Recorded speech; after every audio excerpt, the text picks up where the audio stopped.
معزز سامعین اکرام، السلام علیکم ورحمۃ اللہ وبرکاتہ۔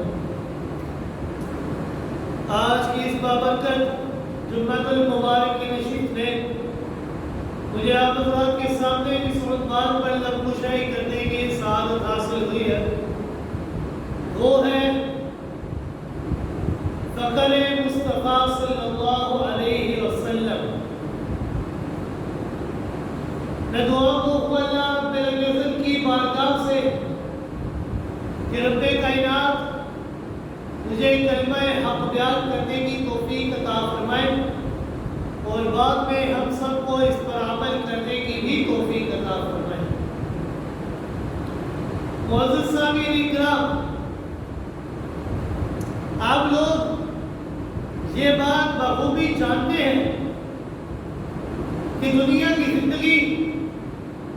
یہ ایک دار الغرور ہے، ایک دھوکے کا گھر ہے۔ اس کا سارے کا سارا مال و متاع عارضی اور فانی ہے۔ اس کی ہر شے نے تباہ و برباد، نیست و نابود ہو ہی جانا ہے، پھر چاہے وہ انسان ہو یا کوئی شے ہو، جاندار ہو یا بے جان ہو، پتھر ہو، درخت ہو، کوئی بھی چیز ہو، ہر چیز نے ایک وقت آنا ہے کہ نیست و نابود ہو جانا۔ یہ دنیا ایک عارضی زندگی ہے، حقیقی اور باقی رہنے والی زندگی وہ آخرت کی زندگی۔ انسان کا دائمی گھر، ابدی گھر وہ آخرت کا گھر ہے۔ یہ دنیا کی ہر شے عارضی۔ اللہ رب العزت نے قرآن مجید کے اندر ارشاد فرمایا، سورہ مومن کی آیت نمبر 39 کے اندر، انما هذه الحیات الدنیا متاع وان الآخرۃ ہی دار القرار، کہ اے ایمان والو،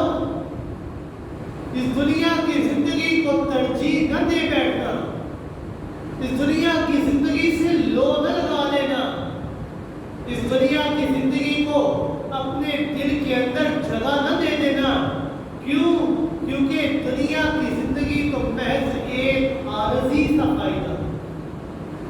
چند لمحات کا، چند سانسوں بھرا یہ زندگی ہے۔ وَإِنَّ الْآخِرَةَ هِيَ دَارُ الْقَرَارِ، لیکن آخرت کی زندگی وہی دار القرار، وہی ابدی، وہی ہمیشہ رہنے والا ہے۔ قرآن مجید اور احادیث نبویہ کے اندر زہد یعنی دنیا سے بے رغبتی کی بہت ہی زیادہ فضیلت بیان کی ہے کہ دنیا سے اپنا دل نہ لگا بیٹھنا، بلکہ دنیا سے لا تعلقی ہی رکھنا، بے رغبتی رکھنا۔ آپ صلی اللہ علیہ وآلہ وسلم نے ارشاد فرمایا، لو کانت الدنیا تعدل عند اللہ جناح الظل بعوضۃ ما سقى منها کافر شربۃ ماء، کہ اگر دنیا کی قدر و قیمت اللہ کے نزدیک مچھر کے ایک پر کے برابر بھی ہو جاتی تو اللہ رب العزت اس دنیا کے اندر سے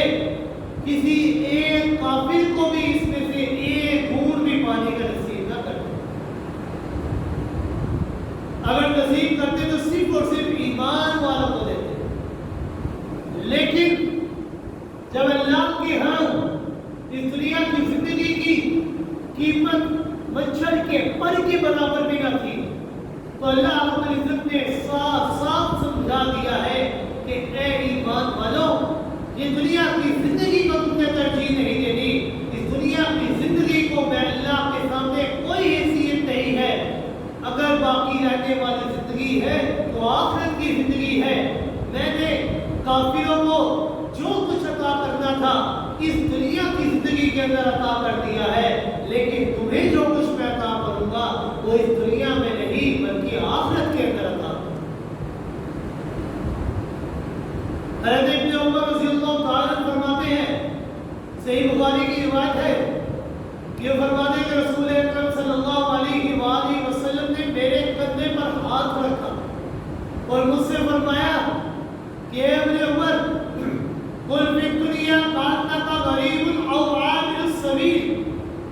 کہ ابن عمر اس دنیا کے اندر اپنی زندگی کو اس طرح گزار گویا کہ تو ایک مسافر ہے یا راہ گزار. جس طرح ایک مسافر اور پردیسی اس کا کوئی مستقل گھر نہیں ہوتا، یہ اسی طرح اے ایمان والو تمہارا یہ گھر جو دنیا کا گھر ہے یہ کوئی مستقل گھر نہیں ہے. تم نے اس دنیا کے اندر ہمیشہ نہیں رہنا ہے، اگر رہنا ہے تو آخرت کے اندر رہنا ہے.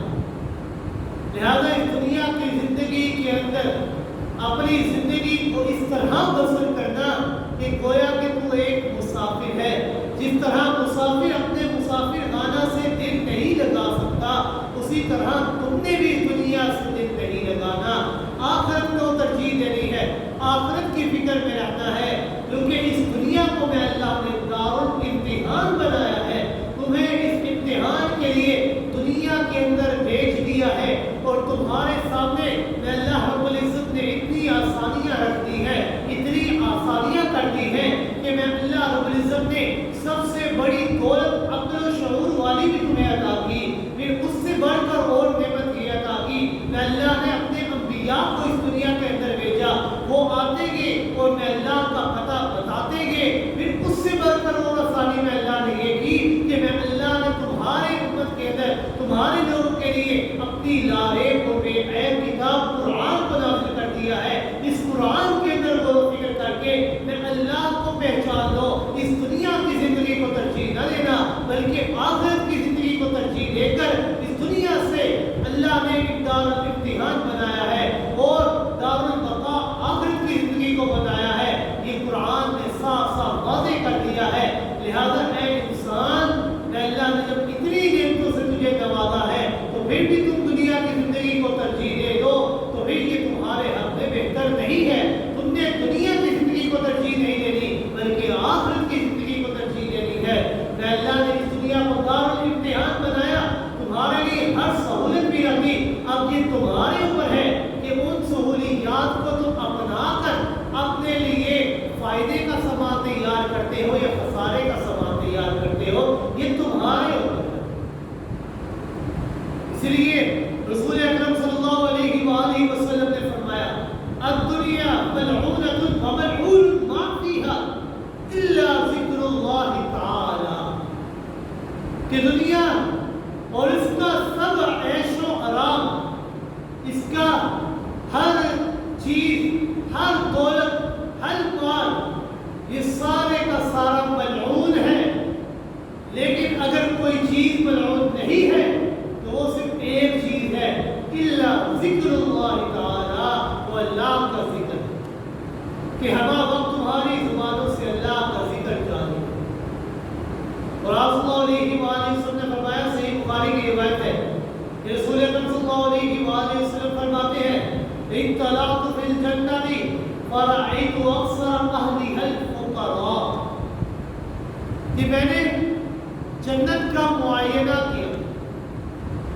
جب جنت کا معائنہ کیا تو میں اس نتیجے پر پہنچا، غور و فکر کرنے کے بعد میں اس نتیجے پر پہنچا کہ وہاں امراء کی نسبت فقراء کی تعداد زیادہ ہے، وہاں مالداروں کی نسبت غریبوں کی تعداد زیادہ ہے. کیونکہ ایک انسان جس کے پاس مال کثرت سے موجود ہوتا ہے وہ انسان اس دنیا کی زندگی کے اندر اپنے مال کو زیادہ سے زیادہ کرنے کی فکر میں لگا رہتا ہے. ہر وقت اس کے ذہن میں یہی بات ہوتی ہے کہ کس طرح میں اپنے مال کو زیادہ سے زیادہ کروں. وہ اپنی ساری زندگی کو دنیا کی اشیاء کو ترجیح دیتے ہوئے گزار دیتا ہے. لیکن غرباء یہ ایسے لوگ ہیں کہ جن کے پاس مال و دولت نہیں ہوتا، دنیا کا عیش و آرام نہیں ہوتا، بلکہ یہ اپنے دل کو اللہ کے ساتھ لگا لیا کرتے ہیں. لہذا جب میں نے جنت کا معائنہ کیا تو وہاں امراء کی نسبت فقراء کی تعداد زیادہ ہے.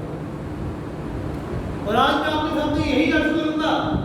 کہ نبی کریم صلی اللہ علیہ وآلہ وسلم نے دنیا کی مال و دولت، اس کی لذتوں اور راحتوں سے کتنا حصہ لیا ہے اور نبوت اور رسالت جیسے عظیم منصب پر فائز ہونے کی وجہ سے آپ صلی اللہ علیہ وآلہ وسلم نے دنیا میں کتنا عیش و آرام اٹھایا ہے یا کتنے مصائب اور تکلیف برداشت کی. یاد رکھیے کہ اللہ رب العزت نے رسول اکرم صلی اللہ علیہ وآلہ وسلم کو دنیا کی حفظ اور تباہ سے لالچ سے اس حد تک دور رکھا ہوا تھا کہ خود رسول اکرم صلی اللہ علیہ وآلہ وسلم کی اصل دولت وہ فقر و فاقہ ہی تھی. خود رسول اکرم صلی اللہ علیہ وآلہ وسلم فرمایا کرتے تھے الفقر فخری. دو الفاظ ہیں لیکن بڑے ہی عمدہ لفظ. رسول اکرم صلی اللہ علیہ وآلہ وسلم فرمایا کرتے تھے اپنے بارے میں الفقر فخری، فقر ہی میرا فخر ہے.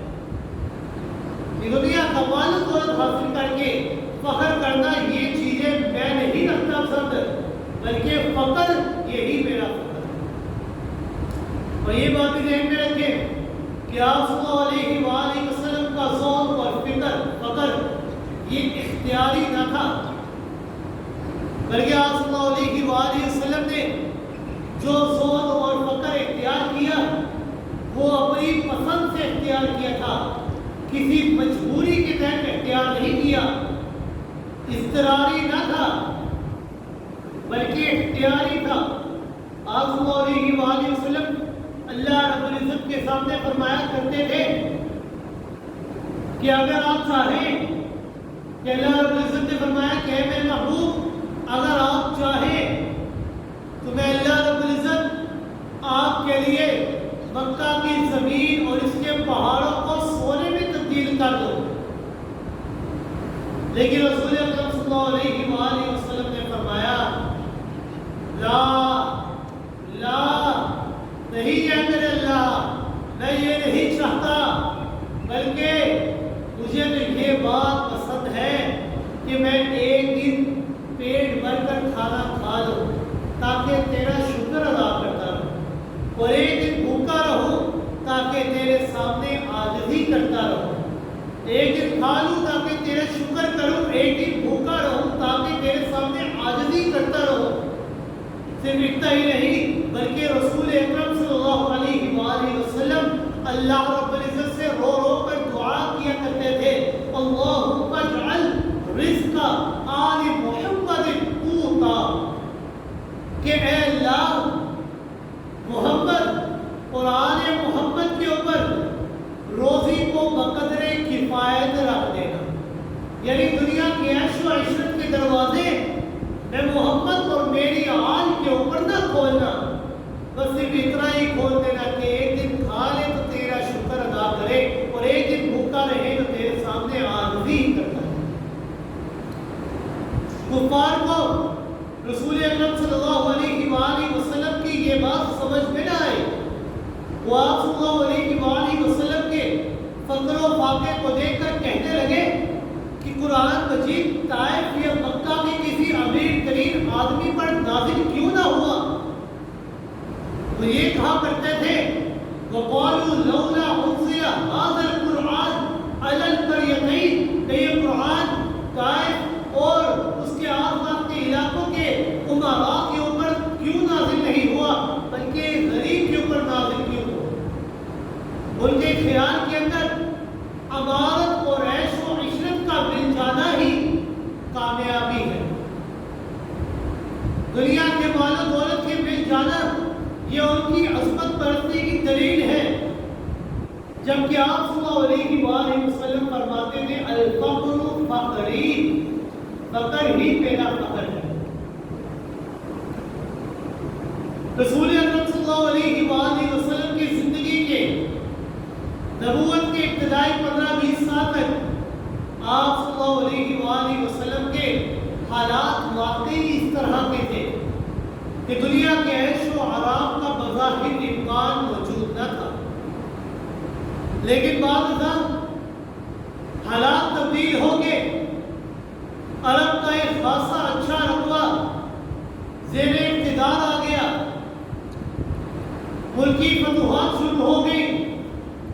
دوسری راہوں سے دولت کے ڈھیر اور انبار لگ گئے،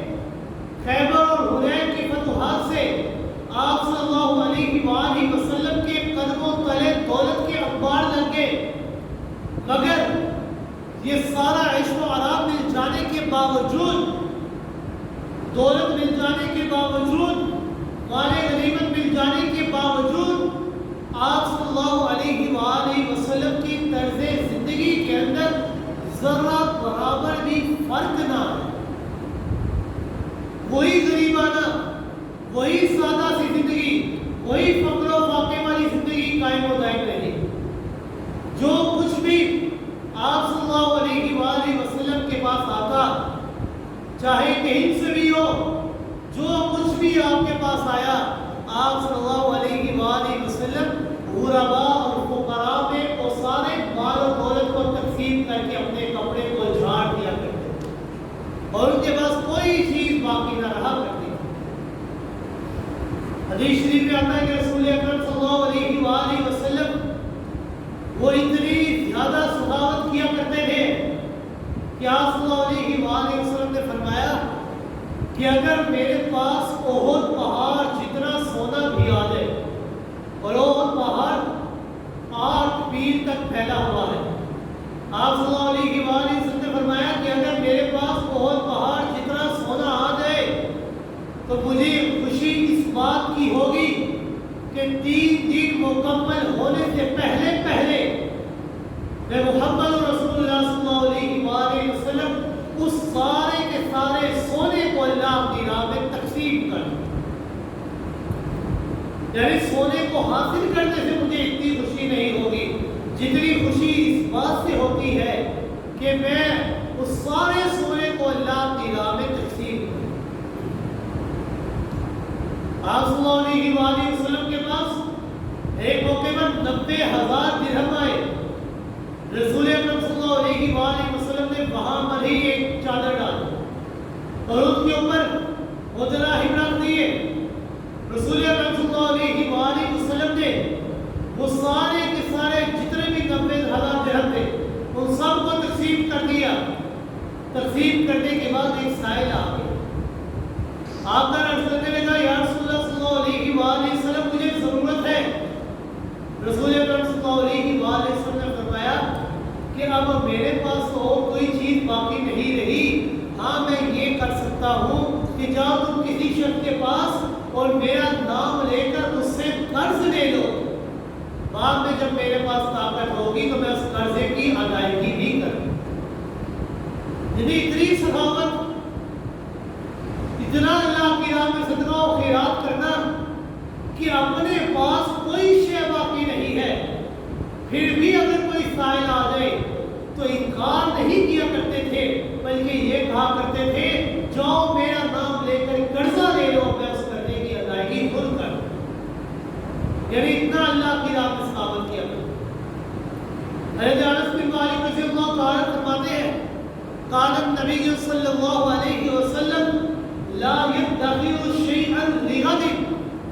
کہ آپ صلی اللہ علیہ وآلہ وسلم کا دستور حیات یہ تھا کہ آپ صلی اللہ علیہ وآلہ وسلم نے اپنی جتنی بھی زندگی بسر کی ہے کبھی اپنے آنے والے کل کی فکر نہیں کی، بلکہ جو اپنے پاس موجود ہے اس سے گزارا کیا کرتے تھے، کبھی آنے والے کل کی فکر نہیں کی تھی، کیونکہ آپ صلی اللہ علیہ وآلہ وسلم کے پاس جتنا بھی مال و دولت ہوتا تھا آپ صلی اللہ علیہ وآلہ وسلم تقسیم کر دیا کرتے تھے، اپنے پاس ذخیرہ نہیں کیا کرتے تھے، سنبھال کر نہیں رکھتے تھے کہ میں کل کے لیے اس چیز کو سنبھال لیتا ہوں، میں پرسوں کے لیے سنبھال لیتا ہوں۔ کبھی بھی آپ صلی اللہ علیہ وآلہ وسلم نے فیوچر پلاننگ نہیں کی، بلکہ آپ صلی اللہ علیہ وآلہ وسلم اپنے آج کی فکر میں رہتے تھے، کبھی یہ نہیں سوچتے تھے کہ یہ ایک روٹی بچ گئی ہے اسے میں کل کے لیے سنبھال لیتا ہوں۔ آپ نے اپنی ساری زندگی کسی چیز کو ذخیرہ نہیں بنایا کہ میں اپنے کل کے لیے اس کو سنبھال لیتا ہوں۔ حضرت ربیع رضی اللہ تعالیٰ عنہ فرماتی ہے کہ میں نے ایک موقع پر رسول اللہ اکرم صلی اللہ علیہ وآلہ وسلم کی خدمت کے اندر چند کھجوریں میں فَآتَانِي بِلَا كَفِّهِ خُلِقَّتْ وَذَهَبَ، تو آپ صلی اللہ علیہ وآلہ وسلم نے مجھے اپنا دست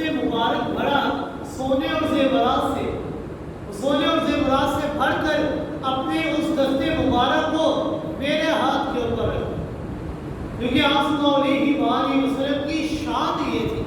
کہ آپ صلی اللہ علیہ وآلہ وسلم ہدیہ دیا بھی کرتے تھے تو ہدیہ دیا بھی کرتے تھے۔ فرماتی ہے میں نے کھجوریں دی تو آپ صلی اللہ علیہ وسلم نے اپنے دستے مبارک کو سونے اور زیورات سے بھر کر وہ مجھے واپس دیتا ہی نہیں، ذوق اور فقر کی یہ دولت آپ صلی اللہ علیہ وآلہ وسلم تک محدود نہ رہی، بلکہ جو آپ کے محبین تھے، آپ سے محبت کرنے والے تھے، ان کی زندگی کے اندر، ان کی حیات کے اندر بھی یہی ذوق اور فقر آ گیا۔ ایک موقع پر ایک شخص آیا، رسول اکرم صلی اللہ علیہ وآلہ وسلم سے عرض کرنے لگا، یا رسول اللہ صلی اللہ علیہ وآلہ وسلم، واللہ انی لاحبک، اللہ کے رسول صلی اللہ علیہ وآلہ وسلم، اللہ کی قسم میں آپ سے محبت رکھتا ہوں۔ رسول اکرم صلی اللہ علیہ وآلہ وسلم نے فرمایا، فافعل ما تدبر، کہ اے انسان غور و فکر کر لے، سوچ لے تو دعویٰ کس چیز کا کر رہا ہے، غور و فکر تو کر، تو دعویٰ کس چیز کا کر رہا ہے۔ اس شخص نے پھر کہا، یا رسول اللہ صلی اللہ علیہ وآلہ وسلم، واللہ انی لاحبک، اللہ کی قسم میں آپ سے محبت کرتا ہوں۔ آپ صلی اللہ علیہ وآلہ وسلم نے پھر فرمایا، فافعل ما تدبر، غور و فکر کر لے، سوچ لے، سمجھ لے۔ تیسری مرتبہ پھر فرمایا، یا رسول اللہ صلی اللہ علیہ وآلہ وسلم، واللہ انی لاحبک، اللہ کی قسم میں آپ سے محبت کرتا ہوں، میرے دل کے اندر آپ کی محبت رچ اور بس چکی ہے۔ آپ صلی اللہ علیہ وآلہ وسلم نے فرمایا کہ اے انسان، اگر تمہیں محمد سے محبت رکھتا ہے، ان کنت تحبنی فاعد للفقر فإن الفقر اسرع إلى من يحبني من السير إلى منتهاه، کیونکہ فقر مجھ سے محبت کرنے والوں کی طرف اس طرح دوڑ کر آتا ہے جس طرح پہاڑی سے سیلاب دوڑتا ہوا ہے۔ جس طرح پہاڑی سے پانی نیچے گرے تو کتنی سپیڈ سے آتا ہے، اسی طرح جو انسان میں محبت سے محبت کرتا ہے اس کی زندگی کے اندر بھی فقر و فاقہ اسی تیزی سے آتا ہے۔ لہذا غور و فکر کر لے تو وہ شخص پھر کہنے لگا، واللہ انی لاحبک، اللہ کی قسم میں آپ سے محبت کرتا ہوں، چاہے جتنی مرضی غربت کیوں نہ آ جائے، فقر و فاقہ کیوں نہ آ جائے، میرے دل کے اندر آپ ہی کی محبت ہے اور کسی، کیونکہ آپ صلی اللہ علیہ وآلہ وسلم نے فرمایا، لا یؤمن احدکم حتی اکون ہواہ تبعا لما جئت، تم میں سے کوئی شخص اس وقت تک کامل مومن نہیں ہو سکتا جب تک کہ میں محمد رسول اللہ صلی اللہ علیہ وآلہ وسلم اس کے گھر بار، اس کی مال و دولت، حتیٰ کہ تمام لوگوں سے زیادہ محبوب نہ ہوں۔ لہذا اللہ کے رسول صلی اللہ علیہ وسلم، واللہ انی لاحبک، اللہ کی قسم میں آپ سے محبت کرتا ہوں۔ اور آپ صلی اللہ علیہ وآلہ وسلم اتنی سادہ زندگی بسر کیا کرتے تھے کہ آپ کے لیے جو بستر بچھایا جاتا تھا وہ بھی کوئی نرم و نازک بدن نہ بستر نہ ہوا کرتا۔ حضرت عائشہ رضی اللہ تعالیٰ عنہ فرماتی ہے کہ میرے گھر میں رسول اکرم صلی اللہ علیہ وآلہ وسلم کا جو بستر تھا وہ بھی من عدم حشو ہو، من لیف، وہ چمڑے کا تھا جس کے اندر کھجور کی چھالیاں بڑی ہوئی۔ حضرت حفصہ رضی اللہ تعالیٰ عنہ فرماتی ہے کہ میرے گھر کے اندر رسول اکرم صلی اللہ علیہ وآلہ وسلم کا بستر مبارک وہ ایک ٹاٹ کا تھا جس کو ہم کوہرا کیا کرتے تھے تاکہ رسول اکرم صلی اللہ علیہ وسلم آسانی سے اس کے اوپر لیٹ جائیں۔ حضرت رسول اللہ تعالیٰ حاضرین کے ساتھ موجود تھے۔ حضرت رسول اللہ تعالیٰ نے حاضرین کے سامنے ایک لکڑی کا موٹا پیالہ پیش کیا جس کو لوہے کی پتریوں سے باندھا گیا تھا۔ حضرت انس رضی اللہ تعالیٰ نے فرمایا، ھذا قدح رسول اللہ صلی اللہ علیہ وسلم، اے سامعین، اے ناظرین، اے حاضرین، یہ جو پیالہ تم دیکھ رہے ہو، یہ جو لکڑی کا پیالہ ہے جس کو لوہے کی پتریوں سے باندھا گیا ہے، یہ پیالہ رسول اکرم صلی اللہ علیہ وآلہ وسلم کا۔ کوئی بندہ یہ نہ سوچے کہ آپ اللہ کے آخری نبی ہیں، آپ خاتم النبیین پیغمبر ہیں، آپ کو اللہ نے نبوت اور رسالت عطا کر دی ہے، تو اللہ رب العزت نے آپ کو مال و دولت بھی عطا کر دیا ہے۔ آپ کے پاس مال غنیمت آیا تو کوئی یہ نہ سوچے کہ آپ نے اپنے مال غنیمت میں سے اپنے لیے بھی کچھ حصہ رکھ لیا ہے، بلکہ آپ صلی اللہ علیہ وآلہ وسلم کے پاس جو بھی سامان آتا، آپ صلی اللہ علیہ وآلہ وسلم کو سارے سامان کو فقراء اور غرباء میں تقسیم کر دیا۔ اور آپ صلی اللہ علیہ وآلہ وسلم کے گھر کے اندر اکثر جو کی روٹی بنا کرتی تھی، وَكَانَ أَكْثَرُ خُبْزِهِمْ خُبْزَ الشَّعِيرِ، کہ جو کی روٹی بنا کرتی تھی، اور جو کی روٹی ایسی تھی کہ آپ صلی اللہ علیہ وآلہ وسلم کے زمانے میں آٹے کو چھاننے کے لیے جو چھانیاں ہیں وہ نہیں ہوا کرتی۔ حضرت سہل بن سعد رضی اللہ تعالیٰ سے سوال کیا گیا کہ اے سہل، جب آپ کے دور کے اندر چھنیاں موجود نہ تھی تو آپ اپنے آٹے کو کس طرح چھاننا کرتے تھے؟ حضرت سہل رضی اللہ تعالیٰ فرماتے ہیں کہ ہم اپنے آٹے کو لیتے اور اس کے اوپر پھونک مارا کرتے تھے، جس کی وجہ سے جو موٹے تنکے ہوا کرتے وہ اڑ جایا کرتے تھے، اور جو باقی رہ جاتا ہم اس کے آٹا بنا لیتے، یعنی اس طرح روٹی بنایا کرتے تھے۔ اس قسم کی روٹی آپ صلی اللہ علیہ وآلہ وسلم نے کھائی، اور اس قسم کی روٹی بھی آپ صلی اللہ علیہ وآلہ وسلم نے متواتر 2 دن تک نہیں کھائی، بلکہ حضرت عائشہ رضی اللہ تعالیٰ فرماتی ہے کہ رسول اکرم صلی اللہ علیہ وآلہ وسلم اور ان کے گھر والوں نے جو کی روٹی پیٹ بھر کر 2 دن میں نہیں کھائی، یعنی اتنا فقر و فاقہ۔ اس لیے آپ صلی اللہ علیہ وآلہ وسلم فرمایا کرتے ہیں الفقر فقری، فقر ہی میرا فقر ہے، کیونکہ جتنا مال و دولت ہوگا اتنا ہی کل قیامت والے دن اس کا حساب ہوگا۔ رسول اکرم صلی اللہ علیہ وآلہ وسلم اپنے پاس جو بھی چیز ہوتی اسے فقراء اور غرباء میں تقسیم کر دیا۔ حضرت انس رضی اللہ تعالیٰ فرماتے ہیں لم یامر رسول اللہ صلی اللہ علیہ وسلم علی خوارق حتی مات وما اکل خبزها مرفقا حتی مات، کہ رسول اکرم صلی اللہ علیہ وآلہ وسلم نے اپنی ساری زندگی کبھی بھی میز پر بیٹھ کر روٹی نہیں کھائی، بلکہ زمین پر بیٹھ کر کھایا کرتے تھے، اور آپ صلی اللہ علیہ وآلہ وسلم نے کبھی بھی میدے کی روٹی نہیں کھائی، بلکہ جو کی روٹی کھایا کرتے تھے، اور وہ بھی ایسی روٹی جس کو چھاننے کا سامان موجود نہ تھا، وہ روٹی کھایا کرتے تھے، اور وہ بھی 2 دن متواتر کبھی بھی نصیب نہ،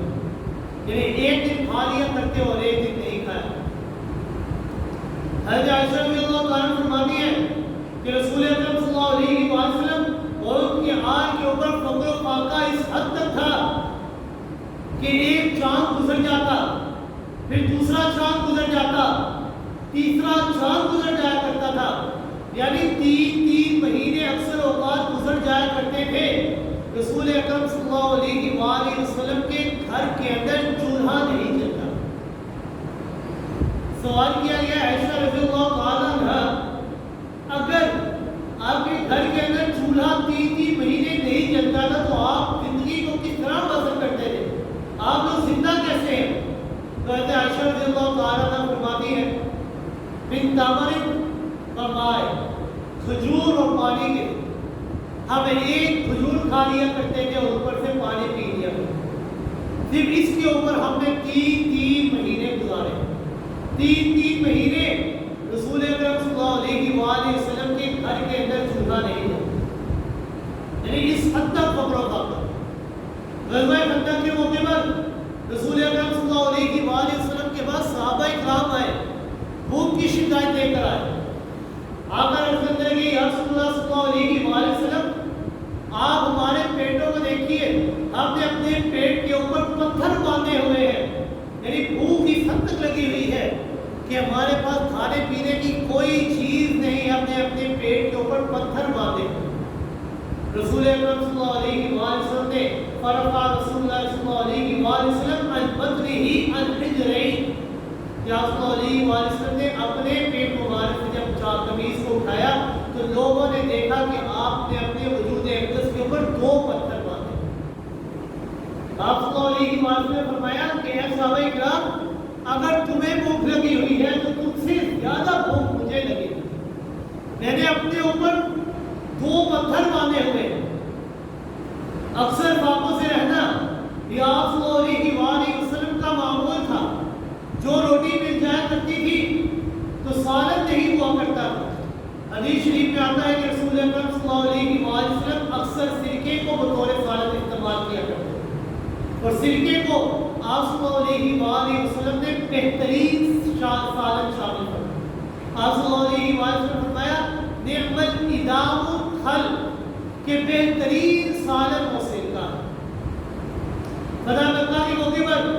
آپ صلی اللہ علیہ وسلم حضرت ام ہانی رضی اللہ تعالیٰ عنہ کے گھر میں تشریف لے گئے. آپ صلی اللہ علیہ وسلم نے حضرت ام ہانی سے عرض کیا اور فرمایا کہ اے ام ہانی کھانے پینے کی کوئی چیز موجود ہے؟ تو انہوں نے عرض کیا یا رسول اللہ صلی اللہ علیہ وسلم صرف ایک سوکھی روٹی موجود ہے کہ جس کو پیش کرتے ہوئے مجھے شرم آتی ہے. رسول اکرم صلی اللہ علیہ وسلم نے فرمایا کہ جاؤ وہی لے آؤ.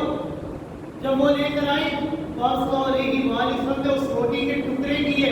اس کو پانی کے اندر بھگویا اور اس کے اندر نمک ڈالا. پھر آپ صلی اللہ علیہ وسلم نے فرمایا کہ کیا کوئی سالن موجود ہے؟ انہوں نے عرض کیا یا رسول اللہ صلی اللہ علیہ وسلم سالن تو کوئی موجود نہیں ہے لیکن ہاں سرکہ موجود ہے. تو آپ صلی اللہ علیہ وسلم نے سرکہ منگوایا اور اس کے اوپر ڈال کر اس روٹی کو نوش فرمایا اور اللہ کا شکر ادا کیا اور فرمایا اے ام ہانی یہ بات یاد رکھنا کہ جس گھر کے اندر سرکہ موجود ہے وہ گھر کبھی بھی سالن سے خالی نہیں. اور آپ صلی اللہ علیہ وسلم نے سرکے کو بہترین سالن قرار دیا. نعم الادام الخل سرکہ یہ ایک بہترین سالن ہے. حضرت عبد الرحمن بن عوف رضی اللہ تعالی سفر سے واپس لوٹے تو ان کے گھر والوں نے ان کے سامنے کھانا پیش کیا اور اس کھانے کے اندر گوشت تھا, اس کے سامنے روٹی تھی میدے کی. حضرت عبد الرحمن بن عوف رضی اللہ تعالی نے جب اپنے سامنے دسترخوان کو سجا ہوا دیکھا تو آنکھوں سے آنسو جاری ہو. حاضرین نے پوچھا کہ عبد الرحمن بن عوف آپ رو کیوں رہے ہیں, رونے کا سبب کیا ہے؟ حضرت عبد الرحمن بن عوف رضی اللہ تعالی عنہ کرتے ہیں حالانکہ رسول اللہ صلی اللہ علیہ وسلم ولم یشبع هو واهل بیتہ من خبز الشعیر کہ آپ صلی اللہ علیہ وسلم کی حالت غار مجھے یاد آ جاتی ہے, حالت زندگی مجھے یاد آ جاتی ہے کہ آپ صلی اللہ علیہ وسلم اور آپ کے گھر والوں نے ساری زندگی جو کی روٹی کھائی اور وہ روٹی بھی پیٹ بھر کر نہیں کھائی, حتیٰ کہ آپ صلی اللہ علیہ وسلم اسی حالت میں اس دنیا فانی سے پردہ ہو گئے. اور آج ہمیں گوشت مل رہا ہے, آج ہمیں میدے کی روٹیاں مل رہی ہیں. جہاں تک میرا خیال ہے ہم لوگوں کو یہ جو دولت, یہ جو عیش و آرام, یہ جو مال و دولت مل چکا ہے, یہ جو ثروتیں مل چکی ہیں, یہ آسانیاں جو مل چکی ہے, یہ آسانیاں ہمارے حق میں بہتر نہیں ہیں. کہیں ایسا نہ ہو یہ جو دنیا کا عیش و آرام ہمیں مل رہا ہے یہ اللہ رب العزت ہمیں دنیا کے اندر ہی ہمیں دے کر ہمیں دنیا کے اندر ہی فارغ کر دے اور آخرت کے اندر ہمیں کوئی چیز نہ ملے. مجھے اس بات کی فکر ہے. اور آپ صلی اللہ علیہ وسلم نے فرمایا کہ عقل مند اور دانا انسان وہی ہے جو اس دنیا کے اندر رہ کر دنیا کی فکر نہیں کرتا بلکہ آخرت کی تیاری کرتا ہے. عقل مند اور دانا انسان. حضرت عثمان بن عمیر رضی اللہ تعالیٰ فرماتے ہیں کہ رسول اکرم صلی اللہ علیہ وسلم جب جماعت کروایا کرتے تھے تو اصحاب صفہ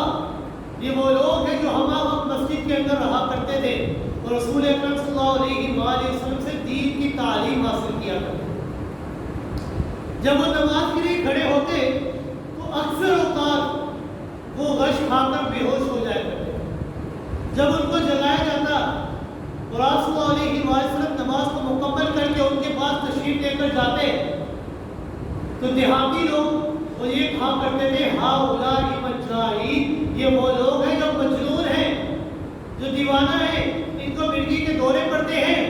رسول اکرم صلی اللہ علیہ وسلم نے فرمایا کہ اے اصحاب صفہ تمہیں پریشان ہونے کی ضرورت نہیں ہے, کیونکہ اگر تمہیں پتہ چل جائے کہ ان اسرتوں، ان تنگیوں کے باعث اللہ رب العزت نے تمہیں کیا کچھ دینا ہے، تو تم یقیناً اللہ سے دعا کرو گے کہ اے اللہ ہمیں اس سے زیادہ تنگیاں اور عطا کرو، کیونکہ دنیا کے اندر جو تنگیاں تمہیں مل رہی ہے اس کے مقابلے میں اللہ نے تمہیں آخرت کے اندر آسان کیا۔ حضرت ابو ہریرہ رضی اللہ تعالیٰ عنہ فرماتے ہیں کہ رسول اکرم صلی اللہ علیہ وآلہ وسلم کے زمانے میں بھوک اور افلاس کی یہ حالت ہوا کرتی تھی کہ کئی دن تک ہمیں کھانے کو کچھ نہ ملا کرتا تھا۔ ذوق اور کمزوری کی وجہ سے ہماری یہ حالت ہوا کرتی تھی کہ میں اکثر نماز کے لیے جاتا تو غش کھا کر بے ہوش ہو جایا کرتا تھا۔ لوگ یہ سمجھا کرتے تھے کہ شاید مجھے مرگی کا دورہ پڑا ہے، وہ میری گردن کے اوپر پاؤں رکھتے تھے اور مجھے جوتا سکھایا کرتے تھے، لیکن انہیں کیا معلوم کہ مجھے مرگی کا دورہ نہیں پڑتا بلکہ بھوک اور افلاس کی شدت کی وجہ سے میں بے ہوش ہوا کرتا ہوں۔ اور آپ صلی اللہ علیہ وسلم نے فرمایا کہ جو انسان میں محمد سے محبت کرتا ہے افلاس اور فقر و فاقہ اس کی طرف بہت تیزی سے بھاگتا ہوا ہے۔ رسول اکرم صلی اللہ علیہ وآلہ وسلم نے 300 صحابہ اکرام پر مشتمل ایک سریہ بھیجا جنگ کے لیے، اور اس سریے کا امیر حضرت ابو عبیدہ بن جراح رضی اللہ تعالیٰ کو مقرر کیا۔ حضرت ابو عبیدہ رضی اللہ تعالیٰ فرماتے ہیں کہ رسول اکرم صلی اللہ علیہ وآلہ وسلم نے جب مجھے امیر بنایا تو ایک تھیلی مجھے دی، میں نے جب اس تھیلی کو کھولا اور دیکھا اس کے اندر کھجوریں موجود تھیں۔ آپ صلی اللہ علیہ وآلہ وسلم نے اپنے سفر میں بھیجا، صرف ایک تھیلی دی، وہ بھی کھجور کی۔ حضرت جابر رضی اللہ تعالیٰ فرماتے ہیں فقال ابو عبیدہ یعطینا تمرۃ تمرۃ، کہ حضرت ابو عبیدہ رضی اللہ تعالیٰ روزانہ ایک بندے کو ایک کھجور دیا کرتے تھے۔ تو سوال کیا گیا تھا جابر سے کہ جابر رضی اللہ تعالیٰ بھلا ایک کھجور کے اوپر آپ اپنا سارا دن کیسے گزار لیا کرتے تھے؟ تو انہوں نے عرض کیا کہ ہمیں اس کھجور کی بھی قدر و قیمت اس وقت معلوم ہوئی کہ جب ہمارے پاس سارے کا سارا زاد راہ ختم ہو گیا، جو کھجوریں ہمیں ملی تھی وہ کھجوریں بھی ختم ہو گئیں، اب ہمارے پاس صرف اور صرف گٹھلیاں ہی باقی رہ گئی تھی کھجوروں کی، اب ہم اس کو چوسا کرتے تھے اور اوپر سے پانی پیا کرتے۔ پھر اس کی قدر و قیمت بھی ہمیں اس وقت معلوم ہوئی کہ جب وہ گٹھلیاں بھی ختم ہو گئی، ان کا سارا رس ختم ہو گیا، پھر ہم اپنی لاٹھیوں سے پتوں کو جھاڑا کرتے تھے اور جو پتے گرا کرتے تھے ان کو ہم کھایا کرتے تھے، اور ان کو کھانا نگلنا یہ ہمارے لیے اتنا دوبر اتنا مشکل ہو گیا تھا کہ پتے کھانے کی وجہ سے ہمارے منہ کے اندر زخم ہو چکے اور ہماری جو جلد تھی چمڑیاں تھی وہ ساری خشک ہو چکی تھی، ہماری چمڑیاں پھٹنا شروع ہو گئی تھی اور ہمارا پخانہ اس طرح ہونا شروع ہو گیا جس طرح بکریاں وہ مہنگیاں کیا کرتی ہیں، یعنی اس طرح کا ہمارا پخانہ۔ مگر ہم نے ہمت نہ ہاری اور کتاب فی سبیل اللہ کو جاری رکھا تو اللہ رب العزت نے ہماری مدد فرمائی، اور کس طرح مدد فرمائی کہ اللہ رب العزت نے ایک بہت بڑی مچھلی کو ہمارے لیے بطور فارغ غنیمت ہمیں دی۔ یعنی جو انسان رسول اکرم صلی اللہ علیہ وآلہ وسلم سے محبت کرتا ہے فقر اس کی طرف بہت توڑ کر آتا ہے۔ اور آپ صلی اللہ علیہ وآلہ وسلم کی زندگی کا ایک مشہور واقعہ ایلان جس سے کہا جاتا ہے کہ جس کا مقصد بھی یہ تھا کہ جب عرب کے ایک حصے پر مسلمانوں کی حکومت ہو گئی، مسلمانوں کے پاس مال و دولت آ گیا، مختلف علاقوں کے اوپر قبضہ حاصل ہو چکا، مال و دولت آنے لگ گیا، تو آپ صلی اللہ علیہ وآلہ وسلم کے ازواج مطہرات نے عرض کیا کہ اللہ کے رسول صلی اللہ علیہ وآلہ وسلم اب تو مال غنیمت آنے لگ گیا ہے، صحابہ اکرام کے حالات بہتر ہو چکے ہیں، اب تو مسلمانوں کے اوپر اللہ رب العزت نے مال و دولت کی فراوانی کر دی ہے، صحابہ اکرام کے گھروں کے اندر مال و دولت کافی حد تک موجود رہتا ہے، اللہ کے رسول صلی اللہ علیہ وآلہ وسلم آپ ہمارے لیے اتنا کر دیں کہ ہمارے گھر کے اندر اتنا راشن رکھوا دیا کرے کہ ایک فصل کی کٹائی سے لے کر دوسری فصل کی کٹائی تک ہمیں کسی سے مانگنے کی ضرورت نہ پڑے۔ رسول اکرم صلی اللہ علیہ وآلہ وسلم نے جب یہ بات سنی تو آپ صلی اللہ علیہ وآلہ وسلم ناراض ہو گئے۔ حالانکہ ازواج مطہرات نے کوئی کوئی زیورات نہیں مانگے، کوئی کپڑے نہیں مانگے، صرف اور صرف خرچہ مانگا تھا۔ آپ صلی اللہ علیہ وآلہ وسلم نے ازواج مطہرات سے فرمایا کہ ازواج مطہرات، میں نے تمہیں قصوروار ٹھہرایا ہے کہ تم نے اس حد تک مجھ سے کیوں مانگا ہے؟ تو آپ صلی اللہ علیہ وآلہ وسلم نے قسم کھائی کہ میں 1 مہینے تک اپنے کسی بیوی کے پاس نہیں آؤں گا۔ اور آپ صلی اللہ علیہ وآلہ وسلم ایک جگہ پر چلیں گے اور وہاں پر رہنے لگے، بالا خانے میں تشریف لیں گے۔ حضرت عمر رضی اللہ تعالیٰ ایک دفعہ اجازت لے کر رسول اکرم صلی اللہ علیہ وآلہ وسلم کے پاس اس بالا خانے میں تشریف لیں گے تو کیا دیکھتے ہیں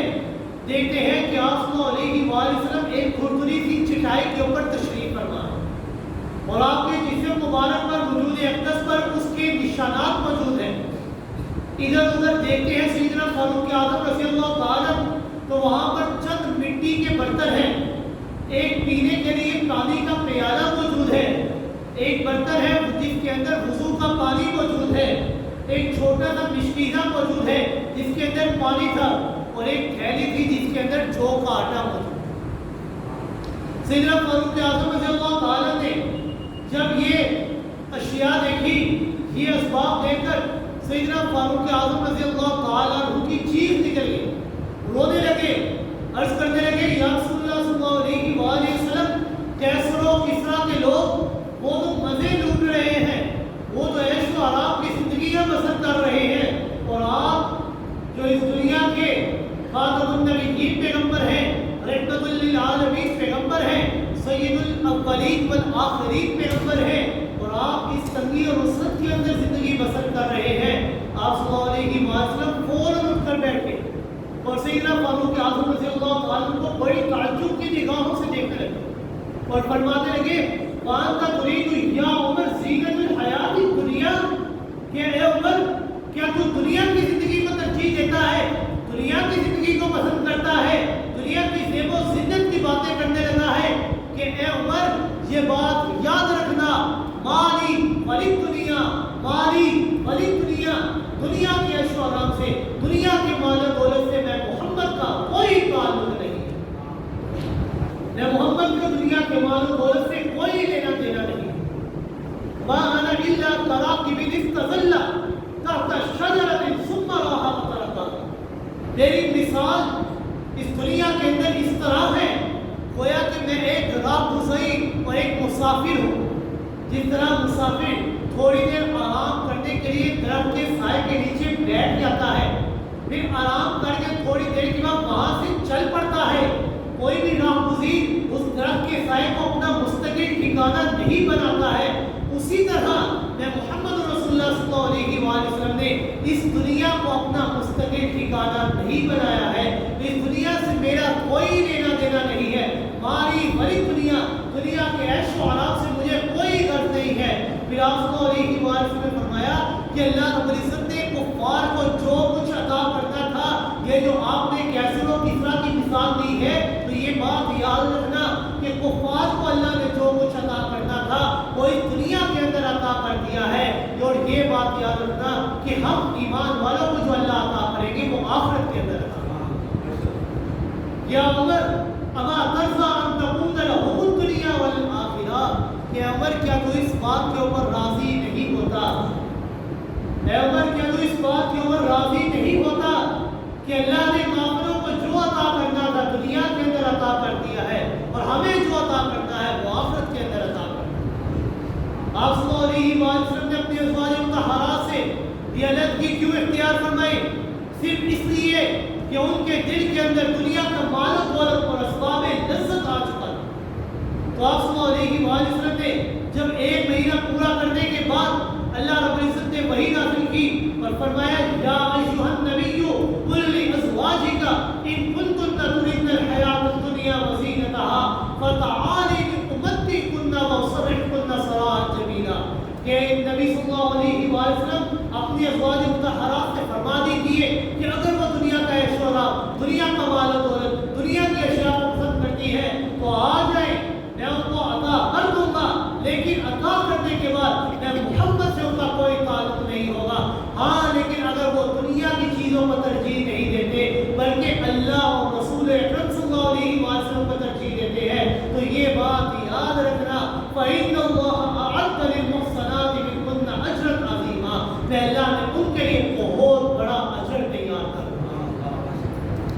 لہذا یہ دنیا کی زندگی کو ترجیح نہیں دینی چاہیے، کیونکہ دنیا کی جو لذتیں ہیں، دنیا کی جو زندگی ہے، دنیا کی جو عہدے ہیں، دنیا کا جو حسن ہے، دنیا کا جو جمال ہے، دنیا کا عیش و آرام ہے، دنیا کا مال و دولت ہے، یہ سارے کا سارا عارضی ہے، یہ ساری کی ساری چیزیں ختم ہو جانے والی ہیں، اگر باقی رہنے والی ہے وہ آخرت کی زندگی ہے۔ اسی کو اللہ رب العزت نے قرآن مجید کے اندر صاف صاف الفاظ میں واضح فرما دیا ہے، وَالْآخِرَةُ خَيْرٌ وَأَبْقَىٰ، آخرت کی زندگی وہی بہتر ہے اور وہی باقی رہنے والی ہے۔ اللہ رب العزت نے فرمایا فَلَا تَغُرَّنَّكُمُ الْحَيَاةُ الدُّنْيَا، کہ اے ایمان والو دنیا کی زندگی تمہیں دھوکے میں نہ ڈال دے، کیونکہ دنیا کی زندگی یہ محض دھوکے کے اور کچھ نہیں ہے، اور دھوکہ بھی کہتا ہے وَمَا الْحَيَاةُ الدُّنْيَا إِلَّا لَهْوٌ وَلَعِبٌ، کہ دنیا کی زندگی یہ لہو و لعب ہے، کھیل کود ہے، یہ تماشا ہے، لہو و لعب ہے، اور کچھ نہیں ہے۔ وَإِنَّ الْآخِرَةَ لَهِيَ الْحَيَوَانُ، اور باقی رہنے والی زندگی آخرت کی زندگی ہے۔ لہذا عقل مند اور دانا انسان وہی ہے جو اس دنیا کی زندگی کو ترجیح نہیں دیتا بلکہ آخرت کی زندگی کو ترجیح دیتا ہے۔ دنیا کی لذتیں ان کو ترجیح نہیں دیتا بلکہ آخرت کی لذتوں کو ترجیح دیتا ہے۔ دنیا کی لذتیں، دنیا کا عیش و آرام وہ بھی عارضی ہے، کوئی خوشی مل گئی عارضی طور پر خوشی ہوتی ہے، لیکن آخرت کے اندر جو خوشی جو لذت حاصل ہوگی وہ بھی دائمی اور باقی رہے گی۔ جس طرح آخرت کی زندگی دائمی اور باقی ہے، آخرت کی ہر نعمت، ہر شے وہ بھی دائمی اور باقی رہنے والی ہے۔ اللہ رب العزت